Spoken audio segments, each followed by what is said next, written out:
संजय मेहता को चुनाव लड़ना होता तो आपने कहा था कि फॉर्म आपको भरना होगा। संजय मेहता ने फॉर्म नहीं भरा है। मुझे चुनाव नहीं लड़ना है सर, मैं नहीं लड़ना चाहता हूं। झंडा ढोने के लिए तैयार हैं, कार्यकर्ता हैं तो झंडा तो धोएंगे ही, झंडा लगाएंगे, दरी बिछाएंगे। मुझे टिकट की लालसा नहीं है, लालच नहीं है, नहीं बनेंगे विधायक सांसद, लेकिन झारखंडी माटी से छल तो नहीं करेंगे ना। छल करने नहीं आए थे सर, इस बात को आपको समझना होगा। उस दर्द और पीड़ा को समझिए। संजय मेहता चुनाव नहीं लड़ना चाहता है, नहीं लड़ना चाहता है, नहीं लड़ना चाहता है। संजय मेहता झारखंड के लोगों को जो सपना हम लोग मिलकर के दिखा रहे हैं, हम इतनी बड़ी बात कह रहे हैं, हमारा रोड मैप कहां है, क्या है, आपका स्थानीय नीति कैसे बनाएंगे, उसका ड्राफ्ट है क्या? उसका ड्राफ्ट बना करके जनता के डोमेन में लाइए ना कि सरकार बनाने के बाद हम ये लाएंगे। मैंने पूर्व में इसका जवाब दिया। संजय मेहता चुनाव नहीं लड़ना चाहता है। आईडीटीवी में फिर से ये बात कह रहा है। नमस्कार, आईडीटीवी इंद्रधनुष में आपका स्वागत है। इस वक्त स्टूडियो में हमारे साथ युवा नेता संजय मेहता हैं। संजय मेहता झारखंड और युवाओं की राजनीति करते हैं। जीबीकेएसएस के बड़े चेहरों में से एक थे इसीलिए क्योंकि हाल ही में इन्होंने पार्टी छोड़ दी है। संजय मेहता जी, आपका बहुत बहुत स्वागत है आईडीटीवी के स्टूडियो में। आपके तमाम दर्शकों को मेरा झारखंडी जोहार है, सबको प्रणाम है, नमस्कार है, आदाब है। विधानसभा चुनाव बेहद ही निकट है, लगभग साल के अंत में चुनाव होने ही है। उससे पहले आप पार्टी छोड़ देते हैं। क्या चल रहा है आपके मन में, क्यों आपने पार्टी छोड़ी, इसके बारे में जरा। देखिए, मैं आपको दो पहलुओं पर अपनी बातों को बहुत ही प्रमुखता के साथ रखना चाहता हूँ। जब पूरे झारखंड के आंदोलन के इतिहास को आप पढ़ेंगे तो आपको ये दिखाई देगा कि ये एक सामूहिक और साझा संघर्ष से बना हुआ राज्य है। ये कोई स्वाभाविक राज्य तो है नहीं, एक लंबे संघर्षों के बाद मिला। अगर यहाँ पर हूल की क्रांति हुई 1855 में, तो आप देखेंगे यहाँ पर शेख भिखारी ने भी अपनी शहादत दी, यहाँ पर बिरसा मुंडा भी रहे, यहाँ पर तिलका मांझी भी लड़े, नीलांबर पीताम्बर भी लड़े, नादिर अली भी लड़े, जयमंगल पांडे भी लड़े। मेरा कहना यह है कि सामूहिक संघर्षों के बाद जब एक झारखंड राज्य का जन्म हुआ और जिन परिकल्पनाओं, सपनों, उद्देश्यों को प्राथमिकता के केंद्र में रखते हुए झारखंडी जनमानस को जो हम लोगों ने सपना दिखाया कि अब हम लोग एक पॉलिटिकल रिफॉर्म झारखंड के अंदर लेकर के आ रहे हैं और जो एक राजनीतिक सूनापन था, जो एक पॉलिटिकल वैक्यूम था, उसको हम भरेंगे। तो जब हमारा लाइन ऑफ एक्शन तय नहीं होगा कि हम क्या करना चाहते हैं और हमारा रोड मैप क्या है, तो आपको कुछ निर्णय लेना पड़ता है। मैंने इसके लिए प्रयास किया कि लाइन ऑफ एक्शन तय किया जाए, इसलिए क्योंकि हमारी लड़ाई उन लोगों से है जो अरबपति हैं, करोड़पति हैं, 10 बार के एमएलए हैं, 10 बार चुनाव लड़ चुके हैं, 5 बार चुनाव लड़ चुके हैं, जो सांसद हैं, विधायक हैं। और हमारे पास कौन लोग हैं? गरीब के बच्चे लोग हैं, जिनको हम लोगों ने सपना दिखाया है। तो हमें अपना लाइन ऑफ एक्शन तय करना होगा कि हम क्या करना चाहते हैं, कैसे करना चाहते हैं, हमारा रोड मैप क्या है। जनता के सामने एक क्लियर पिक्चर रखना होगा और वो क्लियर पिक्चर रखने में हम लोग नाकामयाब हो रहे थे। अंततः मुझे अपना रास्ता अलग करना पड़ा। तो ये पार्टी काफी समय से, आखिर 2 साल लगभग हो ही गए पार्टी को बने हुए, संगठन को। लोकसभा चुनाव भी आप लोगों ने लड़ लिया, तब तक भी लाइन ऑफ एक्शन नहीं बना था। देखिए, मैंने इन पहलुओं पर बहुत बार रिफॉर्म लाने की कोशिश की। मैं आपको एक बात समझाना चाहता हूं। हमारी लड़ाई, जो मैंने भी आपको कहा, एक तरफ आप देखते होंगे सरकार मैया योजना लेकर के आई, सरकार स्कूल ऑफ एक्सेलेंस चला रही हैं, उधर 8-8 सीएम आ रहे हैं, उधर अपनी राजनीतिक गतिविधियां हैं, उधर पन्ना प्रमुख बना रहे हैं लोग। और हमने इस मॉडल को स्थापित करने के लिए कि बूथ स्तर पर हम अपने कार्यकर्ताओं को मजबूत करें, हमने अपने संगठन के नेतृत्वकर्ता के चेहरे को आगे रखते हुए झारखंड मांगे जयराम अभियान की शुरुआत की थी। और जनता के बीच हम ये जानना चाहते थे कि ये हमारे पास चेहरा है और हम लोग इसके पीछे पीछे चल रहे हैं और हमारा ये लाइन ऑफ एक्शन है। हम बूथ कमेटी तक कैसे जाएंगे, कैसे संगठन को मजबूत करेंगे, क्या हमारा मैनिफेस्टो होगा, क्या हमारा रोड मैप होगा, वो सब पर काम करना चाहते थे। इन काम करने की स्वतंत्रता और आजादी को पूरे तरीके से वहां पर मार दिया गया। जब भी कुछ करने की कोशिश करो तो तुरंत एक नोटिस जारी कर दिया जाता है, ये आपने किससे पूछकर किया, ये आपने हमसे पूछा क्या।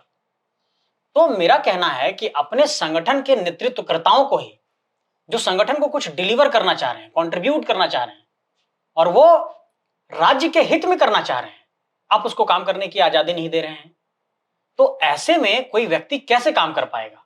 तो कैसे हो रहा है ये? आखिर संगठन तो एक संगठन होता है, उसमें बहुत से पहलू होते हैं, बहुत से लेवल होते हैं। तो डिक्टेटरशिप टाइप से हो रहा है या फिर आप लोगों को सफोकेशन महसूस हो रहा है, क्या है ये? संगठन के भीतर में क्या हो रहा है? जेबीकेएसएस के भीतर में, लोग बाहर से सोशल मीडिया पे देखते हैं, भीतर में क्या हो रहा है? संगठन शब्द का अर्थ क्या है? सामूहिकता।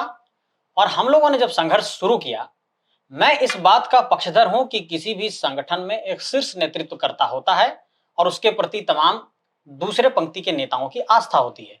इस बात से मेरा कहीं कोई ये नहीं है कि मैं इसको स्वीकार नहीं कर रहा हूं, लेकिन मैं इसके साथ ये जोड़ना चाहता हूं कि सेकंड लाइन की जो लीडरशिप है उस पर आपको आस्था और विश्वास जताते हुए उसको आगे बढ़ाने के लिए काम करना होगा। अभी क्या हो रहा है, पूरा आप मॉडल देख रहे होंगे कि हम लोग मंच सजा रहे हैं, स्पीच हो रहा है, फिर सभी अपने अपने घर चले जा रहे हैं। तो मेरा कहना यह है कि अगर सेकंड लाइन की लीडरशिप को हम नहीं तय करेंगे, जैसे मैं आपको एक छोटा सा एग्जांपल बताता हूं। जब हमारे भाई गिरिडीह से चुनाव लड़े, उन्होंने अपना अनाउंसमेंट लगभग 3 महीने 4 महीने पहले किया कि मैं गिरिडीह लोकसभा से चुनाव लड़ने वाला हूं। आपको निश्चित तौर पर आप 4 महीने पहले तैयारी करेंगे, आपको ज्यादा वक्त मिलेगा, आप तैयारियां ज्यादा कर पाएंगे। अभी वो संकेत दे रहे हैं कि मैं डुमरी या मांडू विधानसभा से चुनाव लड़ सकता हूं। आपने अनाउंसमेंट किया कि हम 81 सीटों पर चुनाव लड़ेंगे। आप अपने लिए कंफर्टेबल जोन तलाश करते हैं। इलेक्शन से 2 महीने पहले आप अनाउंस करते हैं कि मैं मांडू गिरिडीह से लड़ सकता हूं। बहुत अच्छी बात है। तो आपके पास वक्त है, आप अपनी तैयारियों में लग गए। बाकी के 79 कैंडिडेट्स को 81 सीटों पर आप लड़ने की बात कर रहे हैं, उनके लिए तैयारी का क्या खाका है? क्या उनको सिर्फ 15-20 दिन देंगे समय? मुझे याद है, मुझे 31 या 32 डेज मिले थे जब मेरा नाम अनाउंस हुआ था। तो मेरा कहना है कि अगर संगठन है तो सबके लिए समान अवसर होना चाहिए, सबके लिए समान परिस्थितियां होनी चाहिए। आप अपने लिए विशेष परिस्थितियां बना रहे हैं, अपने लिए कंफर्ट जोन बना रहे हैं कि मैं यहां से लड़ूंगा, मैं वहां से लड़ूंगा। तो आप मैं पर क्यों आ रहे हैं सर? हम पर आइए ना, एक बहुत बड़ा परिवार है, आपको इस बात को समझना होगा। इस पर वो ऐसा दावा करते हैं, कई बार वो मीडिया में बोलते हैं कि मंच मैं सजाता हूं, जयराम महतो के नाम पे भीड़ जुटती है, दूसरे लोग भीड़ नहीं जुटा पाते हैं। कितनी सच्चाई है इस बात में? इस बात को ऐसे समझिए, जब आप लीडरशिप को उभरने का अवसर नहीं देंगे, आप ये कहेंगे कि सिर्फ मेरे नाम पर ही सभाएं होंगी। क्या भारतीय जनता पार्टी, क्या कांग्रेस के अंदर, क्या झारखंड मुक्ति मोर्चा के अंदर अलग अलग नेता अलग अलग जाकर के सभा नहीं कर रहे हैं? क्या आप ये देखे नहीं है कि दूसरे राजनीतिक दलों के अंदर जब एक साथ 2-3 सभाएं हो रही होती हैं तो कहीं पर योगी संबोधित कर रहे होते हैं, कहीं पर अमित शाह कर रहे होते हैं, कहीं पर राजनाथ सिंह कर रहे होते हैं, तो अपने राहुल गांधी कहीं पर कर रहे होते हैं, कहीं खड़गे कर रहे होते हैं। मेरा कहना है कि जब आप काम नहीं बांटेंगे और आप ये कहेंगे कि मैं दिन भर व्यस्त रहता हूं, रात भर व्यस्त रहता हूं, आपके संघर्ष को सलाम है, आपके संघर्ष को मैं सैल्यूट करता हूं, लेकिन मैं ये कहना चाहता हूं कि आप दूसरे साथियों को भी संघर्ष करने दीजिए। हालात ये है कि दूसरा साथी अगर कोई इंडिपेंडेंट कार्यक्रम कर रहा है, आपने अगर कोई सभा बुला ली और वो सभा में वो नहीं आने वाले हैं, आपने खुद कर लिया, तो आपको नोटिस कर दिया जाएगा। उनकी जरूर वो वहां मौजूद होने चाहिए। आप नहीं कर सकते सभा ऐसे सिर्फ अपने चेहरे पर, बिना उनके, हाँ, या किसी दूसरे नेतृत्वकर्ता के नाम पर आप सभा नहीं कर सकते, उनको नोटिस हो जाएगा। हमारे देवेंद्र भाई ने रांची में एक बैठक बुलाई संगठन के नाम पर और संगठन के कार्यकर्ताओं को जुटा करके अपनी बात उन्होंने रखा कि आगे क्या कुछ करना है। उनको नोटिस कर दिया गया कि आपने ये कार्यक्रम किससे पूछ करके किया। तो जब आप आजादी नहीं देंगे सर काम करने की, तो हम लोग सिर्फ यहां पर इसलिए नहीं आए थे कि सिर्फ किसी एक व्यक्ति की हम लोग पूजा करें। हमारी जवाबदेही, हमारी अकाउंटेबिलिटी, हमारा उत्तरदायित्व तो अपनी झारखंडी माटी के प्रति है और मैं अपने झारखंडी माटी के प्रति उत्तरदायित्व तो निभाना चाहता हूं। इसलिए इस नौजवान ने केस मुकदमा खाया है, तमाम लोगों ने केस मुकदमा खाया है। इसलिए हम लोगों ने केस मुकदमा नहीं खाया था कि हमारा कोई पर्सनल इंटरेस्ट जुड़ा हुआ है। लोग कहते हैं संजय मेहता चुनाव लड़ना चाहता था, मनपसंद जगह से टिकट नहीं मिला इसलिए इस तरह की बात कर रहा है। संजय मेहता को चुनाव लड़ना होता तो आपने कहा था कि फॉर्म आपको भरना होगा। संजय मेहता ने फॉर्म नहीं भरा है। मुझे चुनाव नहीं लड़ना है सर, मैं नहीं लड़ना चाहता हूं। विधानसभा चुनाव के लिए कोई प्राथमिकता आपकी नहीं है? नहीं, मैं नहीं लड़ना चाहता हूं चुनाव। मेरी प्राथमिकता इस बात को लेकर के नहीं, मेरी प्राथमिकता इस बात को लेकर के है कि झारखंड के अंदर जो हम लोगों ने झारखंडी जनमानस को एक सपना दिखाया है, उस सपना को पूरा करना चाहते हैं। और उसके लिए अगर हम लोगों ने प्लेटफॉर्म बनाया है तो वहां पे इंटरनल डेमोक्रेसी होनी चाहिए, वहां पे डिसेंट्रलाइजेशन होना चाहिए, वहां दूसरे नेतृत्वकर्ताओं को उभरने का अवसर मिलना चाहिए। आप बताइए कि आज हम लोगों के 2.5 साल 3 साल के आंदोलन में वैसे कौन नए चेहरे उभर करके और सामने आ पाए? आप देवेंद्र जी को देखते हैं, वो लंबे समय से संघर्ष कर रहे हैं। मनोज जी को देखते हैं, वो भी लंबे समय से संघर्ष कर रहे हैं। मैं भी इससे पहले चुनावी राजनीति में था, तो एकमात्र चेहरा तो सिर्फ आप ही का निकला। तो मैं ये कह रहा हूं कि और भी लीडरशिप को उभरने का आप अवसर दीजिए। आप सिर्फ अगर ये सिंपैथी गेन करने के लिए करेंगे कि मैं बहुत व्यस्त रहता हूं, मुझे काम का बोझ हो गया है, ऐसी परिस्थितियां जन्म कर दी गई हैं कि आपके अलावा जनता के बीच ये मैसेज जा रहा है कि और किसी की जरूरत नहीं, सब कुछ आपके ऊपर। मेरा कहना है कि बिल्कुल आजकल आइडेंटिटी पॉलिटिक्स हो रही है, एक चेहरे पर राजनीति हो रही है, हर जगह हो रही है, हम इसको स्वीकार करते हैं। लेकिन साथ ही मैं ये जोड़ना चाहता हूं कि सेकंड लाइन की लीडरशिप को आप पूर्णतः दरकिनार नहीं कर सकते हैं, आपको उनको उभरने का अवसर देना पड़ेगा। अच्छा, आपने जब प्राथमिकता छोड़ी पार्टी की, तो आपने किसी और नेता से या पदाधिकारी से बातचीत की संगठन के छोड़ने से पहले? लगातार बातचीत हो रही थी, कई साथियों से बातचीत हुई, और मैं आपको बता रहा हूं, जो बवंडर और भूचाल है वो बहुत बड़ा है पार्टी के भीतर? जी। लोग बोल नहीं पा रहे हैं, वो लोग सोच रहे हैं कि अगर हम बोलेंगे तो हमारे टिकट का क्या होगा। मुझे टिकट की लालसा नहीं है, लालच नहीं है, नहीं बनेंगे विधायक सांसद, लेकिन झारखंडी माटी से छल तो नहीं करेंगे ना। छल करने नहीं आए थे सर, इस बात को आपको समझना होगा। बहुत दर्द होता है कि दिन रात एक करके हम लोगों ने इस संगठन को इतना सींचा बड़ा किया, आज की हालात ये है। तो मैं ये कहना चाहता हूं, वो मेरे भाई हैं, मिलेंगे तो हम उनको गले लगाएंगे, क्योंकि हमारा कोई व्यक्तिगत उनसे संबंध खराब नहीं हुआ है। लेकिन वैचारिक तौर पर अगर आप इन बिंदुओं पर सहमति नहीं दर्ज कराएंगे, आप बात सुनना नहीं चाहते हैं, आप कहते हैं कि नहीं सब कुछ हमारे नाम से है। ठीक है, नेतृत्वकर्ता के नाम से होती है स्वीकार्यता जब आदमी काम करता है तो। लेकिन अगर आप पूरी तरीके से सभी कार्यकर्ताओं के मेहनत को, बूथ कमेटी के मेहनत को, जिन कार्यकर्ताओं ने पसीना बहाया, जिन कार्यकर्ताओं ने पुलिस की लाठियां झेली, जिन कार्यकर्ताओं ने केस मुकदमा झेला, उनका पूरा मेहनत बेकार का है क्या? सिर्फ आपका अकेला का मेहनत है? इस बात को आपको समझना होगा। आप जब ये बात कहते हैं कि सब कुछ सिर्फ हमारे नाम से है, तब ये उनका अपमान होता है जो कार्यकर्ता एकदम धरातल पर काम कर रहे होते हैं। मैं ये कहना चाहता हूं कि उन कार्यकर्ताओं का सम्मान रखना होगा हम सबको, जो धरातल पर मेहनत कर रहे हैं। आप कई बार ऐसा कह चुके हैं कि कुछ खास लोगों को टारगेट किया जा रहा है, कुछ लोगों के द्वारा। जी, आप उनमें से एक हैं, आप दावा करते ही हैं। आपके अलावा और कौन लोग हैं जिनको टारगेट किया जा रहा है? देखिए ये बात तो मैं नहीं जानता कि टारगेट किया जा रहा है कि क्या किया जा रहा है, लेकिन मैं ये जानता हूं कि स्थितियां अनुकूल नहीं है, स्थितियां बहुत प्रतिकूल हैं। और हम इस अपराध बोध से ग्रसित हो गए कि जो झारखंडी जनमानस को हम लोगों ने बार बार सपना दिखाया, नौजवानों को सपना दिखाया, हम विस्थापन नीति लाएंगे, पुनर्वास नीति लाएंगे, यहाँ पर स्थानीय लोगों को नौकरी देंगे, यहाँ के झारखंड की हम स्थानीय नीति बनाएंगे। हम इतनी बड़ी बात कह रहे हैं, हमारा रोड मैप कहाँ है? क्या है आपका स्थानीय नीति कैसे बनाएंगे? उसका ड्राफ्ट है क्या? उसका ड्राफ्ट बना करके जनता के डोमेन में लाइए ना, कि सरकार बनाने के बाद हम ये लाएंगे। 2 साल था, आप लोग बना लेते। तो मैं कह रहा हूं कि ये काम करने के लिए आजादी चाहिए ना। मैंने कई बार प्रयास किया कि इंटेलेक्चुअल लोगों को टीम से जोड़ूं। मैंने अपने एक भाई को जोड़ा, ऐसे कई लोगों को जोड़ने की कोशिश कर रहा था। एक भाई को हमने लाया जो इंपीरियल कॉलेज ऑफ लंदन से पढ़े हुए थे। उनसे हमने कहा कि आप अगर झारखंड को कुछ कंट्रीब्यूट करना चाहते हैं तो हमारे साथ जुड़िए, मुझे बहुत अच्छा लगेगा कि आप झारखंड को कुछ दे पाएंगे। वो संगठन से जुड़े भी। ऐसे लोगों का कोई महत्व नहीं है। जैसे ही कोई पढ़े लिखे लोग आ रहे हैं, उनको कोई वहां पर महत्व नहीं मिल पा रहा है और वो बहुत उपेक्षित महसूस कर रहे हैं। मैं कह रहा हूं कि ऐसा कुछ फोरम बनाए ना कि अलग अलग लोग उनको इंटरटेन करें। सारी चीजें एकदम सेंट्रलाइज हो गई हैं। एक सिस्टम बनाइए, एक सीढ़ी बनाइए। आप कहते हैं कि मैं लोगों से बात नहीं कर पाता हूं, बहुत फोन कॉल्स आता है। ये स्थितियां इसलिए ऐसा हो गई क्योंकि आपने चीजों को सेंट्रलाइज कर दिया। इंटरनल डेमोक्रेसी लाइए, डिसेंट्रलाइज करिए। आप कहेंगे नहीं हम तो डिसेंट्रलाइज किए हैं, कागज पर सब बनाए हैं। कागज पर कैसे बनाए आप? आपने पेन लिया, अपना लेटर हेड लिया, अपना नाम लिखा, फोटो खींचा, फेसबुक पर डाल दिया। ऐसे कोई कमेटी बनती क्या संगठन की? अगर इस बात में सच्चाई नहीं है तो किसी से पूछिए। इस बात में पूरी सच्चाई है, 100% सच्चाई है। कहीं कोई चर्चा नहीं है, कहीं कोई परिचर्चा नहीं है। प्राइवेट लिमिटेड कंपनी नहीं है सर, ये संगठन है। झारखंडियों के जनभावनाओं का संगठन है। उनकी भावनाओं के साथ मैं खिलवाड़ नहीं कर सकता था। इसलिए मैंने लिखा है कि मुझे आत्मचिंतन की आवश्यकता महसूस हो रही है और आज मुझे दुख भी है इस बात का। मतलब एक टाइप का पॉपुलिज्म चल रहा है पार्टी के भीतर में। एक पॉपुलर चेहरा होगा, उसी के पीछे सभी लोग खड़े होंगे और झंडा ढोएंगे। झंडा ढोने के लिए तैयार हैं, कार्यकर्ता हैं तो झंडा तो ढोएंगे ही, झंडा लगाएंगे, दरी बिछाएंगे। मैं ये कहना चाहता हूं कि जिन उद्देश्यों और संकल्पों के साथ झारखंडी जनमानस को हम लोगों ने सपना दिखाया है, उस सपना को पूरा करने का लाइन ऑफ एक्शन कहां है, उसका रोड मैप कहां है, जनता के डोमेन में लाना होगा, तब जनता विश्वास करेगी। सिर्फ हम चढ़ करके स्पीच दे देंगे और चले जाएंगे, ऐसे कैसे सॉल्यूशन देंगे? दूसरी पॉलिटिकल पार्टियां इतने लंबे स्तर पर, बड़े स्तर पर तैयारी कर रही है, वो पन्ना प्रमुख बना रही है। वो आप पर भी कहते हैं कि आपको पलामू का बनाया गया था, कोई पदाधिकारी आप वहां पर नहीं गए, या फिर लोकसभा चुनाव में भी आप लोगों ने बूथ लेवल कमेटी का निर्माण नहीं किया, गठन नहीं किया, नुकसान भी उसके कारण झेला। लोकसभा क्षेत्र में 2278 पोलिंग स्टेशन है।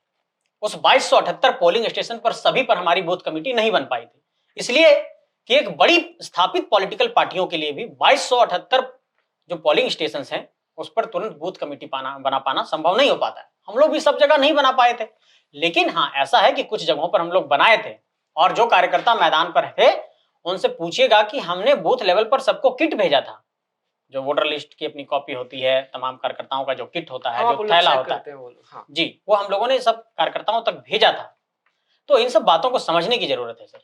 वो ये भी कहते हैं कि मंच वो सजाते हैं, उनके चेहरे पर भीड़ आती है, जी बाकी लोग आते हैं, नेता बनते हैं, भाषण देते हैं, जन का जो एक पॉपुलिज्म वो भी हो जाते हैं, पॉपुलर हो जाते हैं लोगों के बीच में। ऐसा लगता है कि केवल वही मंच सजाते हैं, केवल वही। मेरी बात समझिए, इसको ऐसे एक उदाहरण से समझिए। प्रधानमंत्री नरेंद्र मोदी जी किसी सभा में आएंगे, तो क्या उस सभा में अगर अमित शाह जी हैं, अगर राजनाथ सिंह जी हैं, अगर उस वहां पर नितिन गडकरी हैं, अश्विनी वैष्णव हैं, तो ऐसे तमाम लोगों को आप ये कहेंगे कि आपका कोई महत्व नहीं है, ये भीड़ सिर्फ नरेंद्र मोदी जी के नाम पर आई है? क्या आप ऐसे करके उसको ह्यूमिलिएट करेंगे, किसी को आप डिफेम करेंगे? इस बात को समझने की जरूरत है कि संगठन अर्थात सामूहिकता और सामूहिकता में एक कोई नेतृत्व करता है अगर संगठन का, तो उसके पीछे चलने वाली फौज को आप अपमानित नहीं कर सकते हैं, आपको उनको सम्मान देना होगा। मैं इस बात से इत्तेफाक रखता हूं कि एक सामने नेतृत्वकर्ता संगठन के अंदर होना ही चाहिए, किसी भी संगठन के अंदर होता है एक तो नेतृत्वकर्ता, कोई तो टॉप पर होगा ही। मैं बार बार इसी बात पर जोर दे रहा हूं कि सेकंड लाइन का लीडरशिप अगर हम नहीं तैयार करेंगे, उसको प्लेटफॉर्म नहीं देंगे, उसको नहीं उभारेंगे, तो आप कैसे चुनावी राजनीति में जीतेंगे? हमारे पास जो चुनाव लड़ने वाले योद्धा तैयार हो रहे हैं, वो किसी विधायक सांसद के बेटे नहीं हैं, वो किसी करोड़पति अरबपति के बेटे नहीं हैं, वो 15 दिन में इलेक्शन नहीं लड़ पाएंगे। हाँ, अगर ऐसी आपने को तैयारी कर रखी है कि करोड़पतियों को शामिल कराएंगे, अरबपतियों को शामिल कराएंगे, कुछ दूसरे दलों से छोड़कर आने वाले लोगों को शामिल कराएंगे, तो फिर यही चीज तो हम लोग करने नहीं आए थे। इसलिए मैं ये कहना चाहता हूं कि आप लीडरशिप को उभरने का अवसर दीजिए। सिर्फ ये मत कहिए कि सब कुछ सिर्फ मेरी बुनियाद पर है। ये जो झारखंड के अंदर कार्यकर्ता गांव गांव जाकर के झंडा लगा रहे हैं, सभा के आयोजन के लिए बांस और बल्ली लगा रहे हैं, उनके मेहनत को भी सराहिए। इस बात को समझना होगा। आप दोनों के बीच जो व्यक्तिगत संबंध है वो कैसे हैं? वो ऐसा कहते हैं कि लोकसभा के समय में आपको जब उम्मीदवार बनाया जा रहा था हजारीबाग से, बहुत बड़ी सीट है, जी तो कई लोगों ने विरोध किया संगठन में, तो उन्होंने वीटो कर दिया। वो अब भी आपको जी और भैया करके ही कहते हैं जब भी मैं भी उनको कहता हूं। तो कैसे संबंध है? उन्होंने वीटो किया, ऐसा हुआ था ऐसा? देखिए मेरी बात समझिए, मैं उस दृश्य का आपको वर्णन कर देता हूं। पूरे हॉल से पूछा गया कि प्रत्याशी कौन होना चाहिए। लोगों ने कहा कि संजय मेहता। दो लोगों ने कहा कि मैं भी कैंडिडेट हूं और मैं भी कैंडिडेट हूं। वो दो लोग पहले से चर्चित लोग हैं या फिर संगठन के हमारे साथी हैं। अच्छा, उन दो लोगों ने ही कहा ये बात को, और पूरे हॉल ने कहा कि संजय मेहता। तो इस पर उनका था कि चूंकि दो लोगों की अपनी अपनी दावेदारी है, भले उनके समर्थन में लोग नहीं है, या तो इनको वक्त दिया जाए। बोले ठीक है, जो फैसला लेना है लीजिए। तो फिर अंततः लोगों ने कहा कि नहीं, संजय मेहता को ही लड़ाया जाना चाहिए। मैं ये कहना चाहता हूं, मैं सवाल उठाऊंगा तो बहुत बात दूर तलक जाएगी। चतरा के आप एक कैंडिडेट दीपक गुप्ता को लड़ा देते हैं। दीपक गुप्ता जी हमारे संगठन के साथी रहे हैं, मेरी सहानुभूति है उनके प्रति। लेकिन फिर मैं ये सवाल उठाना चाहता हूं कि क्या वो हमारे संगठन के आंदोलनकारी थे? क्या उन्होंने संगठन में कोई मेहनत किया था? किस बुनियाद पर आपने उनको लड़ाया? चतरा, हाँ, क्या आधार था उनको लड़ाने का? इसलिए मैं ये कहना चाहता हूं कि मैं बहुत ज्यादा कुछ नहीं बोलना चाहता हूं, लेकिन इस बात को समझने की जरूरत है कि जो मैं कह रहा हूं उस दर्द और पीड़ा को समझिए। संजय मेहता चुनाव नहीं लड़ना चाहता है, नहीं लड़ना चाहता है, नहीं लड़ना चाहता है। संजय मेहता झारखंड के लोगों को जो सपना हम लोग मिलकर के दिखा रहे हैं, उसको पूरा करने के लिए जो प्लेटफॉर्म तैयार हुआ था, वहां पर इंटरनल डेमोक्रेसी की बात कर रहा है, वहां पर डिसेंट्रलाइजेशन की बात कर रहा है। और इस बात को मैं कहूंगा क्योंकि मैं लोगों के साथ छल नहीं कर सकता हूं। 1,57,000 लोगों ने वोट किया है। उन कार्यकर्ताओं को मैं क्या कहूंगा सर? जब हम लोग कुछ नहीं डिलीवर कर पाएंगे, उनको मैं क्या जवाब दूंगा? तो उनके साथ मैं छल करूं? मैंने बार बार ये कहा है कि मैं संघर्ष का रास्ता नहीं छोड़ूंगा। संघर्ष करना पड़ेगा तो संघर्ष करेंगे, किसी भी तरीके से संघर्ष करेंगे। लोग कहते हैं संजय मेहता इसके संपर्क में है, उसके संपर्क। संजय मेहता किसी के संपर्क में नहीं, ना किसी ने उसको कोई संपर्क किया है। किसी से नहीं संपर्क अभी आप? नहीं, कोई संपर्क नहीं मैं करना चाहता हूं किसी से, ना किसी ने मुझसे किया है। आपने अच्छा किया भी नहीं है और अब करना भी नहीं चाहते? कुछ लोग फोन कर रहे थे, मैंने बोला कि मेरा कोई इरादा नहीं है कहीं जाने का, कुछ लोगों का फोन कॉल्स आया था, छोड़ने के बाद या फिर पहले भी? छोड़ने के बाद भी आया था, उसके पहले भी आया था। मैंने कभी भी कहा कि मैं कहीं नहीं जाना चाहता हूं, मैं झारखंडी माटी के प्रति अपना उत्तरदायित्व निभाना चाहता हूं, मैं अपनी अकाउंटेबिलिटी तय करना चाहता हूं। और 1,58,000 लोगों ने जो वोट किया है और तमाम झारखंडी जनमानस के प्रति मैं अपना उत्तरदायित्व ईमानदारी के साथ निभाना चाहता हूं। और मैं इस बात का भरोसा देता हूं आपके आईडी टीवी के माध्यम से कि मैं उनके लिए लड़ूंगा, उनके लिए हर मोर्चे पर खड़ा रहूंगा, जहां लड़ना पड़ेगा लड़ूंगा, शहादत देनी पड़ेगी तो मैं शहादत दूंगा, लेकिन मैं समझौता नहीं करूंगा। इस बात को कहना चाहता हूं। जो जेबीकेएसएस के जो समर्थक है, कई समर्थक है, आपके भी समर्थक पहले वो थे ही, वो ऐसा दावा करते हैं या फिर कहते हैं कि जब आप 2019 में विधानसभा का चुनाव लड़े थे बरही से, जी तब आपको 800 से भी कम वोटें मिली थी। जी 24 में जब आप हजारीबाग से लड़े, जी हजारीबाग बहुत बड़ी सीट है, यहाँ से देश को केंद्रीय मंत्री मिले हैं सीट जी से, जी जी आपको 1.5 लाख से अधिक वोट आए। जी कैसे देखते हैं? वो कहते हैं कि 4 साल में क्या बदल गया क्योंकि जेबीकेएसएस में आए, जी या बल्कि अपनी पहचान आपकी नहीं बनी, या फिर आप उसके बैनर के तले आने की वजह से आपको इतने वोट मिले, क्या है ये? जब वो लोग ऐसा दावा करते हैं, आपको मैं कैसा लगता है? बहुत ईमानदारी से इस सवाल का जवाब देना चाहता हूं। इस बात में पूरी सच्चाई है कि जब 24 में चुनाव लड़ा हूं तो इतना वोट आया है, और जब 19 में लड़ा था तो इतना ही वोट आया था। अब इस बात को आप ऐसे समझिए, आप इससे ठीक पूर्व आप खुद जिला परिषद चुनाव की तैयारी कर रहे थे, और जब ये आंदोलन शुरू होता है, प्लेटफॉर्म बनता है, तब आपकी भी पहचान बड़ी होती है। और मुझे ये बात बताइए कि आपको भी सिर्फ सजा सजाया मंच मिलता गया, आपने भी सिर्फ स्पीच दिया है सर। बहुत बड़े किसी आंदोलन में आप उनकी भूमिका मुझे बताइए सर।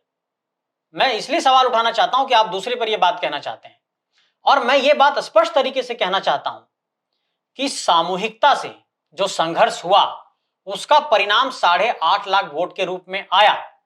और इस बात को भी स्वीकार करता हूं कि चूंकि वो संगठन के नेतृत्वकर्ता हैं, हम लोगों ने सब उनको पीछे से पुश किया, तो उनकी एक स्वीकार्यता बढ़ी और उनके चेहरे का भी कुछ प्रभाव रहा और वोट मिला। लेकिन आप सिर्फ ये कहेंगे कि सिर्फ 100% मेरे कारण, तो उन कार्यकर्ताओं के मेहनत, उन बूथ कमेटी का मेहनत, वो धरातल पर मेहनत करने वाले हमारे कार्यकर्ता साथी जो धूप पसीना एक करके लड़ाई लड़ रहे थे, उनके मेहनत को आप अपमानित कर रहे हैं। इसलिए मैं ये कहना चाहता हूं कि इस बात में बिल्कुल सच्चाई है कि हां, 3 साल जब 2.5 साल किसी जगह पर संघर्ष करेंगे तो ग्राफ बढ़ेगा। और आपका भी अब ग्राफ बढ़ा ना, आप जिला परिषद सोच रहे थे, फिर आपने सांसद का चुनाव लड़ा, तो जब दायरा बढ़ता है तो दायरा बढ़ता है। हमने भी संघर्ष किया, ऐसा नहीं है। मेरे चुनाव प्रचार में वो एक भी दिन नहीं आए, नामांकन की रैली में आए, ठीक है। अब आप कहते हैं कि आपने क्या किया, तो क्या चुने मेरे पूरे चुनाव प्रचार में एक व्यक्ति नहीं आए? कोई जी, संगठन का? संगठन के कार्यकर्ता, जो लोकल कार्यकर्ता थे हजारीबाग लोकसभा क्षेत्र के, वो आए, लेकिन किसी प्रचारक को प्रचार करने के लिए कभी नहीं भेजा गया। इसको लेकर के भी आपने आपत्ति जताई थी या फिर कहा था कि आइए? मैंने कई बार कहा कि आप आइए, सभा करिए। तो उस वक्त टाइम भी था, हालांकि कुछ पुलिस वगैरह से परेशान हुए थे उस वक्त। वो खुद भी अंडरग्राउंड उस वक्त चल रहे थे। हाँ, लेकिन फिर उसके बाद भी समय बचा था, मैंने समय मांगा था, वो नहीं दिए। तो मैं ये कहना चाहता हूं, और मैं गया उनके चुनाव प्रचार में, मैं देवेंद्र जी के चुनाव प्रचार में गया। रांची भी आप आए थे? जी बिल्कुल। तो मैं ये कहना चाहता हूं कि मेरा चुनाव खत्म होता है तो मैं आपके प्रचार में जाता हूं, अपने देवेंद्र के प्रचार में जाता हूं, और मुझे अकेले रण क्षेत्र में छोड़ दिया जाता है। फिर आप कहते हैं कि आपने कुछ मेहनत नहीं किया। मैंने भी दिन रात मेहनत किया सर, जाकर के लोगों के घर तक, दरवाजे तक समझाया कि हम लोग क्यों लोकसभा लड़ना चाहते हैं। कई लोगों ने ये सवाल किया, हमने कहा कि पूरे नेशनल पॉलिटिकल डिस्कोर्स से झारखंड के मुद्दे गायब हैं, और 14 लोकसभा सांसद में ऐसा कोई एक सांसद नहीं है जो झारखंड को नेशनल पॉलिटिकल डिस्कोर्स में ला सके। आज झारखंड पूरे तरीके से राजनीतिक परिचर्चा में राष्ट्रीय परिप्रेक्ष्य से गायब है, जबकि यहां का डिस्प्लेसमेंट, यहां का विस्थापन एक इतना बड़ा मुद्दा है कि यह राष्ट्रीय विमर्श का हिस्सा होना चाहिए। मैं बार बार कहता हूं कि अगर यहां पर अडानी भूमि अधिग्रहण करती है तो वो राष्ट्रीय विमर्श का हिस्सा नहीं बनता है, लेकिन अगर अडानी का विरोध ऑस्ट्रेलिया में होता है तो वो इंटरनेशनल लेवल पर चर्चा की बात होती है। तो अगर हमारे मुद्दे, उसी अडानी का विरोध बड़का गांव में हो रहा है, तो वो राष्ट्रीय स्तर पर विमर्श का हिस्सा नहीं बन पा रहा है। तो इसके लिए हमारे 14 सांसद क्या कर रहे हैं, 6 राज्यसभा के सांसद क्या कर रहे हैं, हमने इन बातों को कहा कि राष्ट्रीय परिदृश्य में झारखंड की चर्चाओं को, परिचर्चाओं को, समस्याओं को, मुद्दों को, मसलों को लाने के लिए यहां पर सांसद बनाने की जरूरत है। जनता ने इस बात को समझा, उन्होंने आशीर्वाद दिया। एक सवाल ये भी है कि क्या मन मुताबिक सीट की आकांक्षा के कारण आप पार्टी से दूर हुए? आप रामगढ़ या फिर मांडू से चुनाव लड़ना चाहते थे, टिकट चाहते थे? मैंने पूर्व में इसका जवाब दिया, संजय मेहता चुनाव नहीं लड़ना चाहता है। आईडीटीवी में फिर से ये बात कह रहा है। संगठन के कार्यकर्ताओं की कुछ इच्छा होगी, संगठन के लोग कहेंगे, संगठन कोई निर्णय लेगा तब लड़ सकता है। ये बात मैंने कई बार कहा, लेकिन मेरी कोई इच्छा नहीं है चुनाव लड़ने की। फिलहाल मैं संगठन को कंट्रीब्यूट करना चाह रहा था, इसलिए क्योंकि मैं जानता था कि बोझ आएगा संगठन पर, परेशानियां आएगी, क्योंकि लोकसभा चुनाव के दौरान परेशानियां आई थी। लगातार लोग परेशान हुए, देवेंद्र भाई जेल चले गए।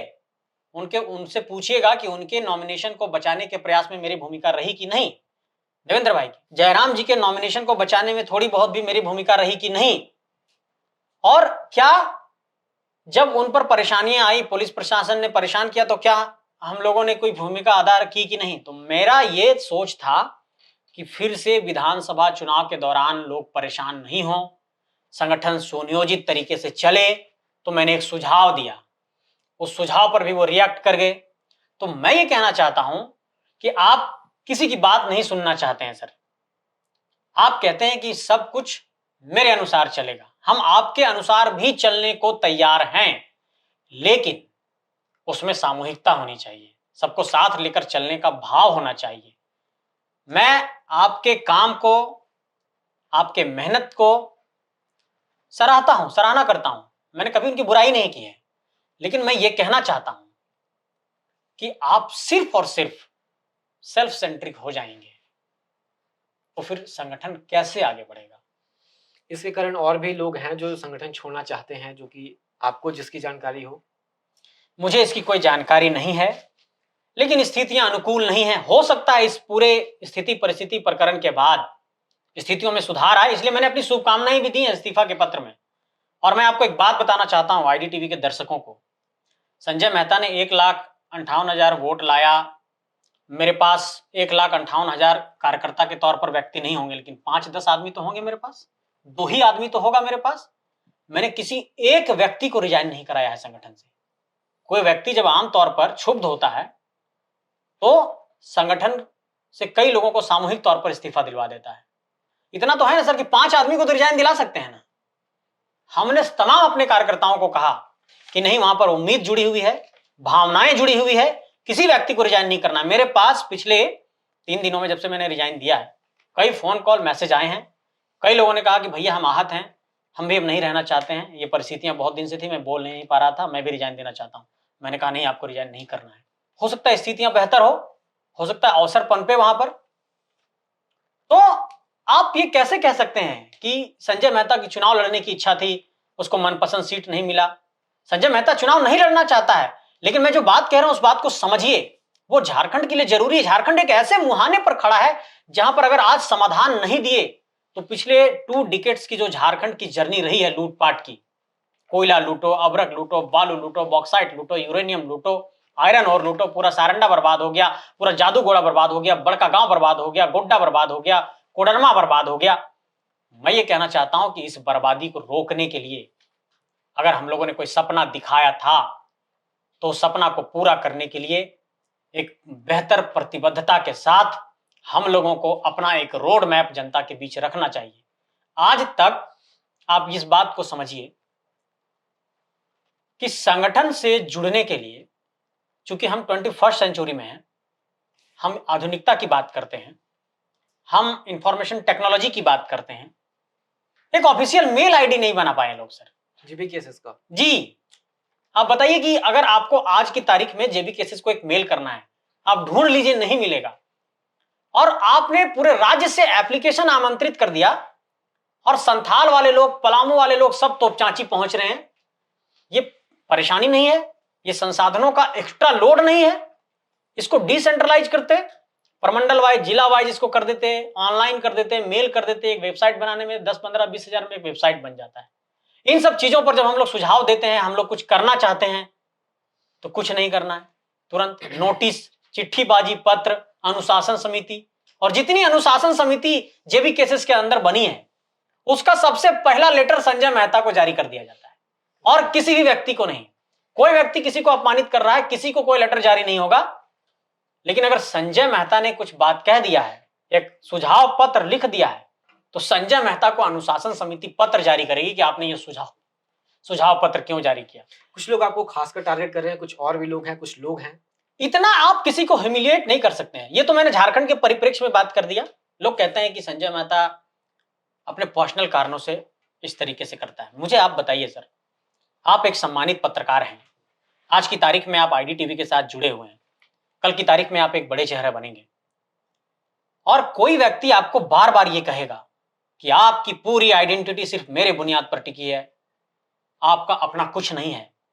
तो आज जिस चेयर पे बैठ करके आप मेरा इंटरव्यू ले रहे हैं, हो सकता है आपने मास कॉम किया होगा, अपनी पढ़ाई में मेहनत किया होगा, तब आज हम लोग एक बेहतर संवाद कर पा रहे हैं, एक हेल्दी डिस्कशन कर पा रहे हैं, उसमें आपका भी अपना मेहनत है। आप इस तरीके से सार्वजनिक मंचों पर ह्यूमिलिएट करते हैं, अपमानित करते हैं कि क्या उनकी पहचान थी, देवेंद्र की क्या पहचान थी, मनोज की क्या पहचान थी, संजय की क्या पहचान थी, सब कुछ मेरे कारण हुआ है। तो मैंने भारत में ऐसा कोई नेता नहीं देखा कि जो सार्वजनिक मंचों पर अपने ही संगठन के नेताओं को इस तरीके से अपमानित करता हो। इस बात को समझने की जरूरत है। एक बार नहीं, एक बार स्लिप ऑफ टंग हो सकता है जुमा फिसल गई। बार बार आप एक ही बात किसी को अपमानित करेंगे, हर्ट करता है सर। हम लोग किसी एक व्यक्ति के लिए नहीं निकले थे, हम लोग झारखंड बचाने निकले थे। आपने कहा अभी भी कुछ लोगों को उम्मीद है पार्टी में, आपको है, क्योंकि जयराम महतो ऐसा कह रहे हैं कि अगर वो आना चाहें तो उनके लिए उनका स्वागत है। क्या फ्यूचर देख रहे हैं आप जीबी केसेस का, फ्यूचर में जेएलकेएम का फ्यूचर क्या है पार्टी का? देखिए, सपना तो बहुत दिखा दिया हम लोगों ने झारखंडी जनमानस को, लेकिन आज मैं बहुत दुखित हूँ, बहुत पीड़ा में हूँ सर। आंसू आता है मुझे कि जो सपना हम लोगों ने दिखाया झारखंडी जनमानस को, उसके साथ छल कर रहे हैं, और मैं ये छल नहीं कर सकता था, मुझे अलग होना पड़ा। मुझे दुख होता है कि जिस संगठन को दिन रात एक करके हम लोगों ने बनाया, जिस संगठन को हम लोगों ने खून पसीने से सींचा, आज इतना दर्द इसलिए होता है, घर में माँ पिताजी को समझ नहीं आता है कि बेटा क्या करता है दिन रात, सब कुछ छोड़ छाड़ करके। कई और अच्छे विकल्प थे, कहीं पर काम करता। मैं पहले आईपैक में था, प्रशांत किशोर जी के साथ अच्छा खासा वक्त बिताया, वो भी अभी बिहार में बहुत कुछ कर रहे हैं। किस समय में आप आईपैक में थे? मैं 15 में जब आईपैक फॉर्म हुआ था उसी वक्त ज्वाइन किया था। join। तो मैं ये कहना चाहता हूँ कि जीवन के तमाम विकल्पों को छोड़ करके कुछ नहीं करते। मैंने एलएलबी किया, एक प्रैक्टिस तो कर सकते थे ना, लेकिन अपना हम लोगों ने व्यक्तिगत जीवन त्याग दिया सर। हम लोगों का कोई पर्सनल लाइफ नहीं है, कोई हम लोगों के पास फिलहाल काम नहीं है, सिर्फ एक ही काम है कि झारखंडी जनमानस को जगाना है, उनके लिए काम करना है। और आप एक ट्रैक पर नहीं चलना चाहेंगे, किसी की वेदना और पीड़ा को नहीं समझेंगे, दर्द को नहीं समझेंगे, सामूहिकता को नहीं समझेंगे, संघर्ष को नहीं समझेंगे, तो आपको ये समझना होगा साझा संघर्ष से ही सफलता मिलती है। हमारे पास झारखंड में आदिवासियों की इतनी बड़ी आबादी है, वो सरना धर्म कोड की मांग कर रहे हैं, हमारे पास आदिवासियों का कोई बड़ा चेहरा नहीं है, दलितों के लिए कोई बड़ा चेहरा हमारे पास संगठन में नहीं है। तो मैं ये कहना चाहता हूं कि जब आप सामाजिक न्याय को लेकर के नहीं सोचेंगे, तो इन बिंदुओं पर अगर आप नहीं सोचेंगे, सामाजिक समीकरणों पर नहीं सोचेंगे, सबके बराबर प्रतिनिधित्व पर नहीं सोचेंगे, तो क्या सिर्फ एक व्यक्ति से हम लोग झारखंड का कल्याण कर सकते हैं? मैं ये कहना चाहता हूं कि हमको ये देखना होगा कि हमारे संगठन में सोशल इंजीनियरिंग कितना है, क्या सभी वर्गों का हम प्रतिनिधित्व दे पा रहे हैं, क्या सभी वर्गों से हम नेतृत्वकर्ता तैयार कर पा रहे हैं, क्या उनको हम प्रॉपर प्लेटफॉर्म दे रहे हैं। एक छोटा सा मैं आपको उदाहरण दे रहा हूं, मैं इसलिए खुद को अपना इतना एक्सप्रेस कर रहा हूं कि मैं चाहता हूं कि ये बातें जनता के पास जाएं। बिल्कुल बिल्कुल। आपने 30-30, 32 लोगों को यह सपना दिखाया कि मैं आपको चुनाव लड़ाऊंगा, आप फॉर्म भरिए।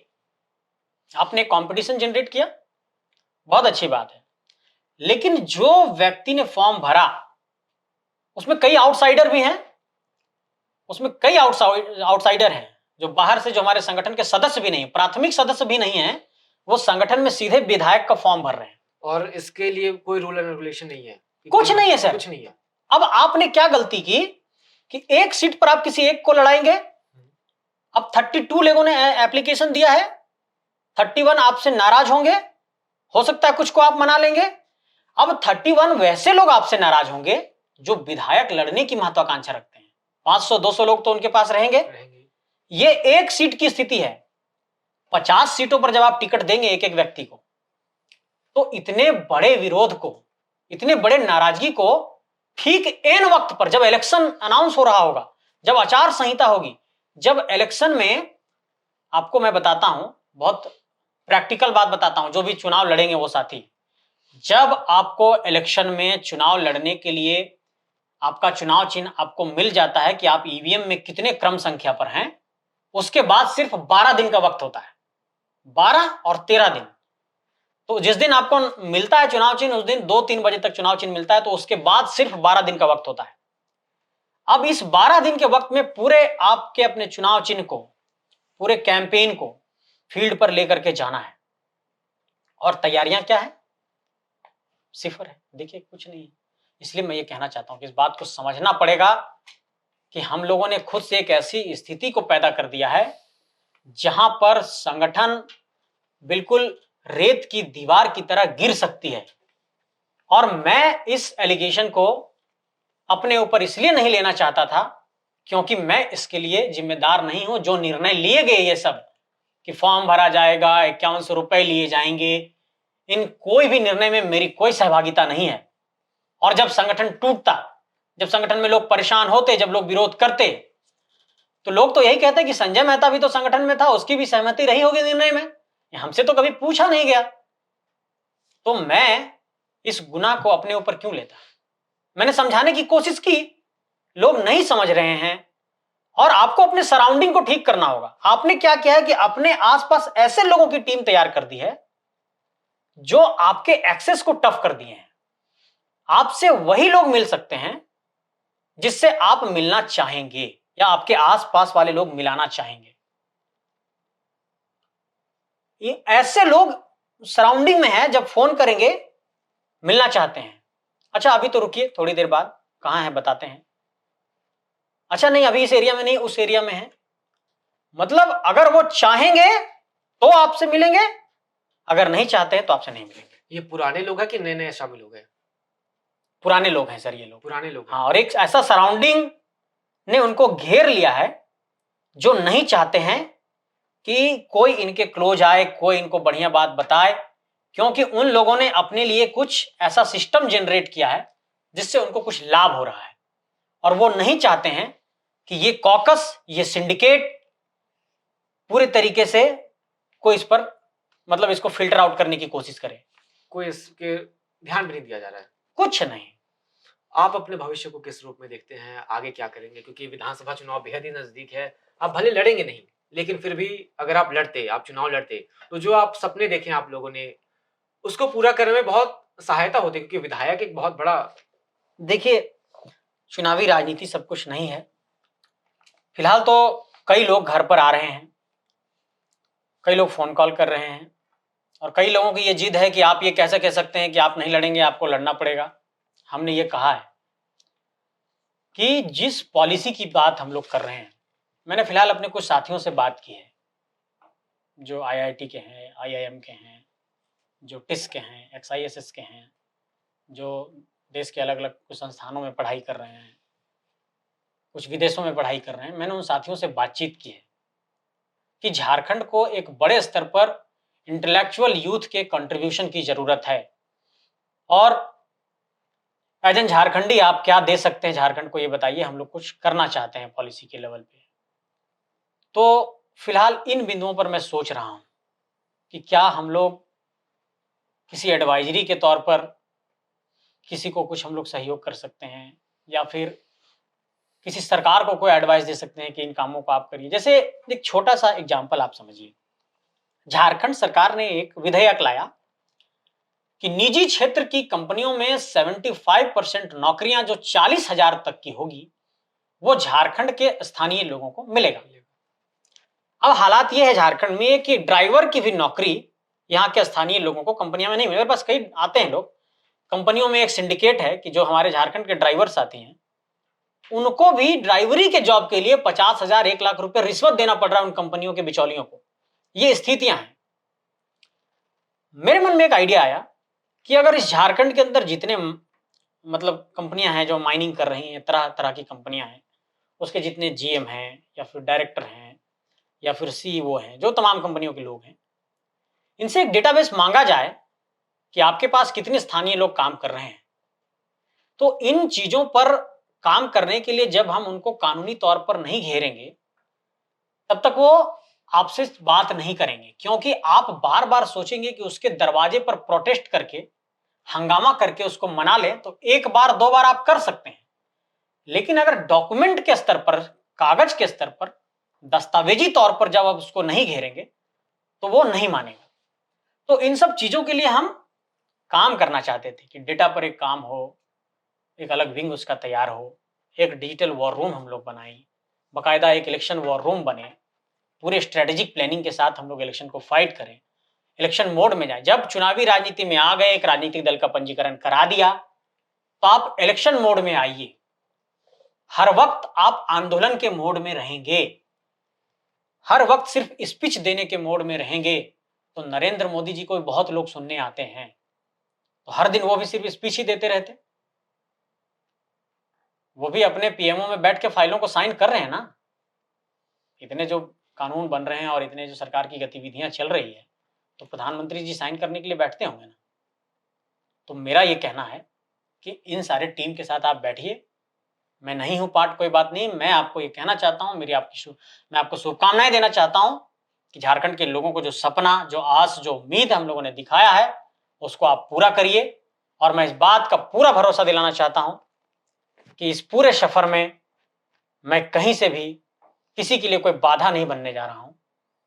मेरे सहयोग की भी जरूरत इन फ्यूचर पड़ी तो संजय मेहता सहयोग करेगा, क्योंकि झारखंडी जनमानस के भावनाओं की बात है, संजय मेहता के व्यक्तिगत किसी लक्ष्य की बात नहीं है। जी, बहुत-बहुत शुक्रिया, आपने हमें इतना समय दिया अपना और अपनी बातों को बड़ी ही बेबाकी से रखा, क्योंकि बहुत से लोग अभी भी असमंजस की स्थिति में हैं कि आखिर आपने क्यों छोड़ा पार्टी? क्या परिस्थितियाँ बनी कि इतने सालों से आप पार्टी से जुड़े रहे? आप लोगों ने चुनाव लड़ा और बहुत ही बड़ा वोट लाया, शायद ही कोई इंडिपेंडेंट इतने क्या कैंडिडेट्स एक साथ चुनाव लड़े हों जो 8 लाख के करीबन वोट लेकर आए हों। तो ये चीज़ें हुई, लेकिन सामने विधानसभा चुनाव है और उससे पहले जेबीकेएसएस के एक बड़े नेता, एक बड़े चेहरा जो अब पार्टी के हिस्सा नहीं है, वो अलग हो गए हैं। तो इससे ज़ाहिर है जेबीकेएसएस को क्षति पहुँचेगी और ये तो आगे आने वाले विधानसभा चुनाव में ही देखने को मिलेगा। अभी हमने बात की संजय मेहता से, युवाओं की राजनीति करते हैं झारखंड में। आगे अपने भविष्य को लेकर क्या चीज़ सोचते हैं, ये इन्होंने आपको खुद ही बताया। फिलहाल के लिए शुक्रिया। धन्यवाद।